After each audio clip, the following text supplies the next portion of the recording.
Hello friends, welcome to Creative Medicine. In this lecture, we will learn about Which of the following is not an essential criteria according to WHO for normal sperm analysis? Volume more than 1 milliliter is not an essential criteria. Actually, volume should be more than 1.5 millimeters will be the essential criteria. Sperm count of more than 20 million per ml, sperm with normal morphology of more than 15%,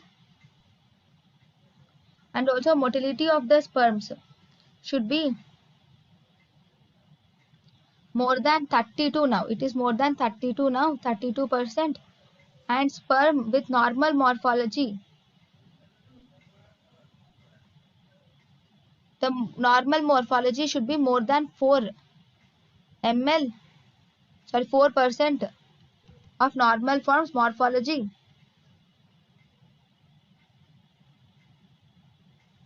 Sorry. Okay, this question has been asked when the guidelines were different.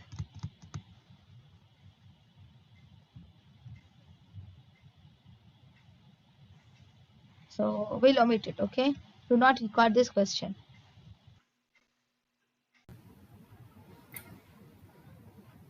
thank you and thank you for watching.